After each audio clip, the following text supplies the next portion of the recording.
Whoa. Hello everyone,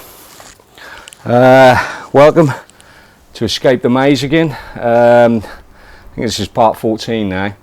We said that we were, or I said I was going to get back more into it, so here's another one for us. How you doing out there? Everything a little bit crazy, innit? But you handling it or feeling a little bit under the weather? Right, well we're going to try and sort that out, because over the last 2 days or 3 days I've bumped into a lot of people who actually watch my videos, because people in my area watch them, I think, you know, or a few of them, and what they come up to me and said is, you know, they'll watch a video, but what is this spiritual battle? What is this spiritual warfare? What is it? And I couldn't, listen, that take a long while, and to get to where you need to go on this type of stuff, and to get the actual story relayed back through a camera is really, really tough. So the other night I made a mission of mine to go to bed and just think about it, you know, just really think about how I'm going to try and get this message through about what spiritual warfare is. How does it work? What does it entail? You know, because unless we get to know what the spiritual battle is here and how this realm, plane of existence works, then we're always going to get stuck at a level. We're always going to get stuck at government. We're always going to be fighting or looking at what that machinery does, and you're just replacing one bot for another bot, one bot for and that's why history always repeats itself, and we find ourselves in this endless circle of just going around and around, and nothing changes, you know, just for the worse, just for bad stuff. So, and that's what government is there to do, you know what I mean? It's not there to help us. It's not there. We have to look at it for what it is, and the reason why you go into the spiritual battle is because you can zoom out and see exactly how all the pieces fit together, and you've done your work, and you can see actually what government is. So yeah, so I've had a few conversations about this spiritual warfare. So I've done a story, and I was up till about 4 o'clock in the morning just thinking about this stuff, and trying to piece together a story what I could communicate. So I come up with this story. I never write anything down, it's just all in my head, and I'll ad-lib a lot of it, but I'm going to try and get this out, right? So this is what I come up with. On this plane of existence, this realm, at the moment, there's two houses. There's two types of houses, okay? One house has a shed at the bottom of the garden, right? And if you look at the whole street, all the houses have all got the sheds at the bottom of the garden. And if you look up the street, further down the track or down the road, there's another house there. And that house has got big speakers outside of it. And if you notice and if you look, it hasn't got a shed outside. It's just on its own, and it's a creepy house, right? There's a couple more elements to this story. So you got your houses with your sheds, and outside on the street, you got a being walking around, right? And we're going to get into this, and I'm going to put it in a way that we all will probably get it. Out on the street from the houses is an entity, a being called Satan, right? And he's on the street, and around him is all demons. You can't see them, but they're everywhere. They're saturated. All the streets are saturated with this satanic demons floating around. And behind him, Satan, is another being that you can't see. And we'll call him Lucifer. And every time Satan needs some more demons on this plane, he'll go to Lucifer, and Lucifer will bring them through for him. So they work in conjunction, okay? So when you're born here, not birthed, when you're born here, you get born into a house, okay? And you're in that house for a very, very short amount of time. Because what happens is that because no one around you has warned you or told you what these demons outside are, because no one can see them, no one No one knows what they are, or they can feel them, but they don't really know. They don't know about this satanic stuff, and they don't know about this Lucifer and Luciferians and all of this. When you're born into your house, when you're very, very young, and what I'm using here is a metaphor for your body, obviously. And when you're born into your house, after a while, not too long, there's a knock on the door of that house.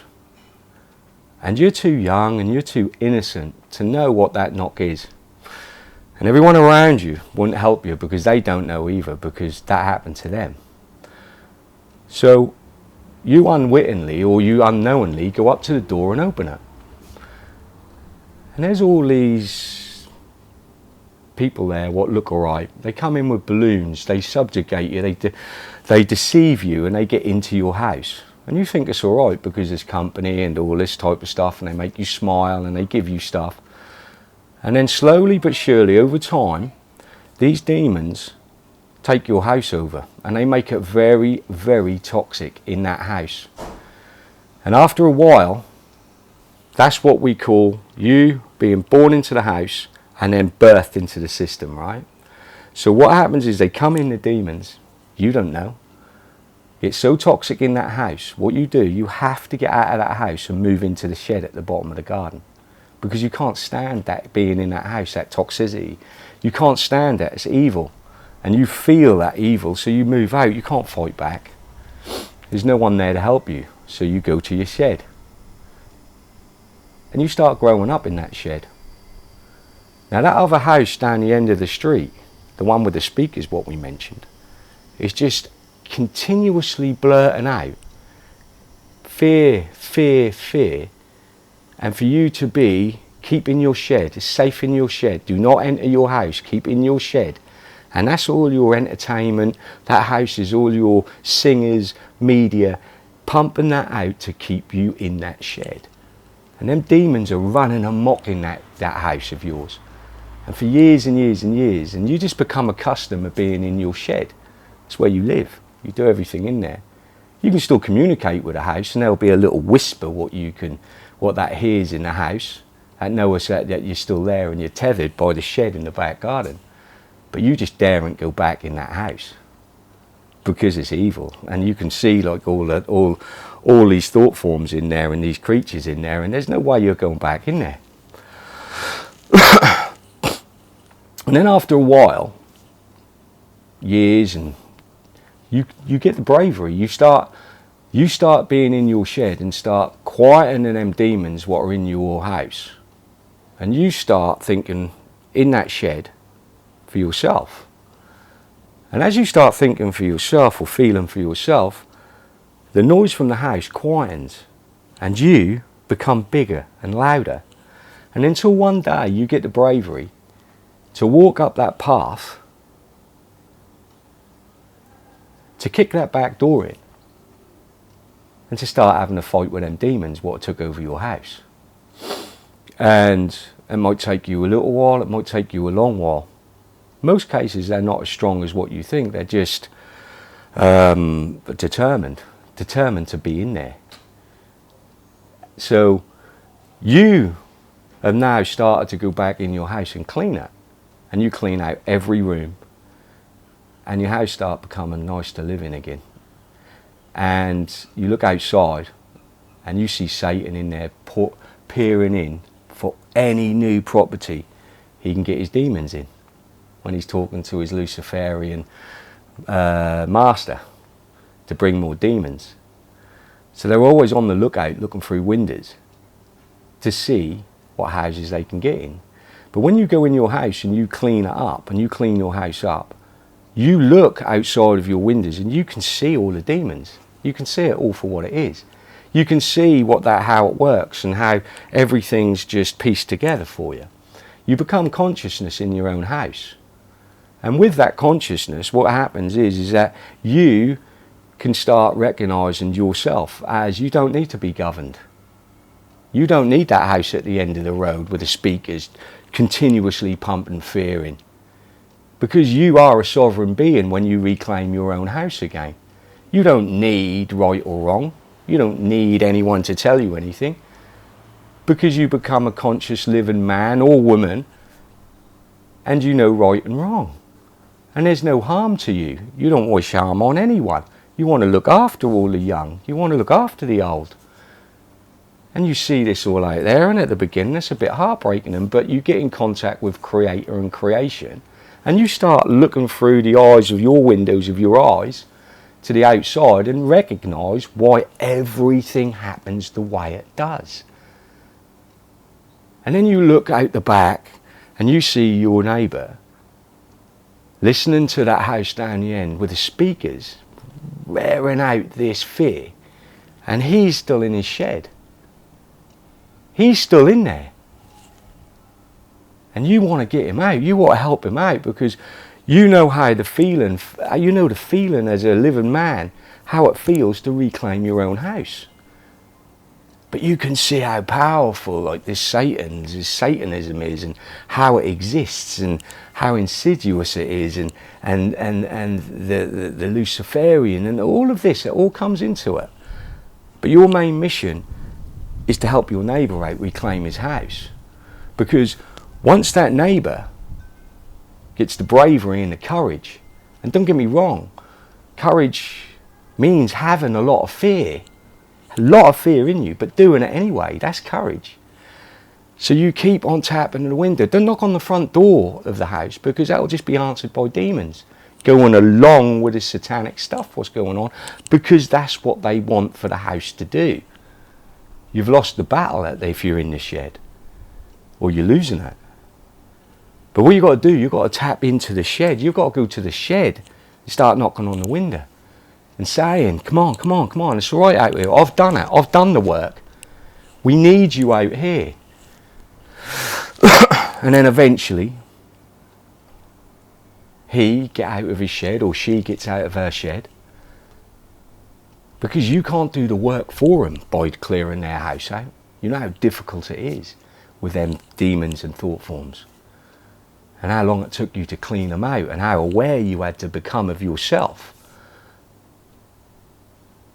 to take them thought forms out and them demons out, so you could fill it up with love, joy, integrity and honour, and do no harm, and loving all around you. And you're willing your neighbour to go up that path and kick that door in, because you know what it means for them, and you know what it means for the whole collective of us. And one day, he walks up the path, kick the door in, they do the same as what you've done. And they get in contact with Creator and creation. And they talk, and they're in there, and they're cleaning, and you can talk to each other. And they see exactly what you see. And they see how it all works. And then there's two of you on the street then. There's two of you in that street, on that neighbourhood, what are cleaned up. And then you go about encouraging the other ones in the sheds all around you, because you want your neighbourhood cleaned up. And then when there's enough of you, there's enough of you what have gone in and been brave enough to face them demons inside and look at what's going on around you in this satanic, sacrificial rivers of blood realm that's been created by the demons in the houses. What were your houses? You look at it all for what it is, and you want to accelerate people getting out of their sheds to fight the battle with you. And then another one gets out of his shed, and then another one, and then the street starts cleaning up. And that's when you look and turn to that house down the end of the road with the big speakers, pumping out all this shit into your ears, this fear, this division, this false history. Everything comes out of these houses. They've got no soul, because they've got no shed in the back garden, the tether. And you know that. And that's when there's enough of you. You go to that house, and that house is for dismantling. So you go about dismantling that house, taking it down brick by brick. And then when you look outside, and the whole neighbourhood now is cleaning their houses and clean them, and all recognising they don't need to be governed. They don't need war. They all recognise what's been done to the children when there's millions and millions of them going missing. And they won't have it no more. Because they're a protective man, woman, living woman, breathing, beating hearts. And there's no way that they'd ever turn a blind eye to that.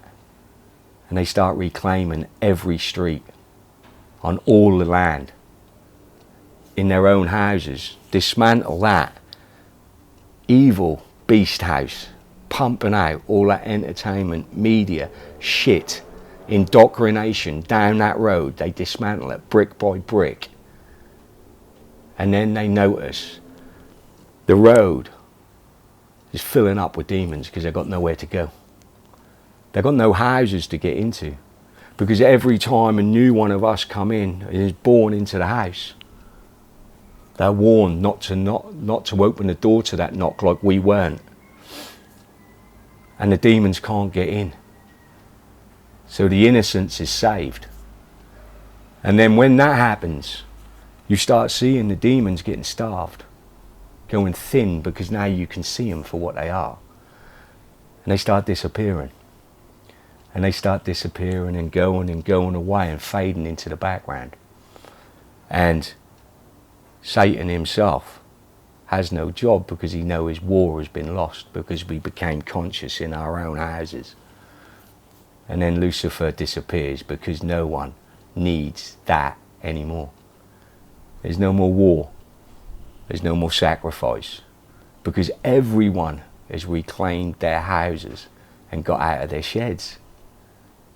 And this is where we have to get to, because once you're a conscious man and you have that in your heart, and the remedy of that is that you live and breathe through kindness, through love and integrity for all around you, then you don't need their money, because the currency is kindness.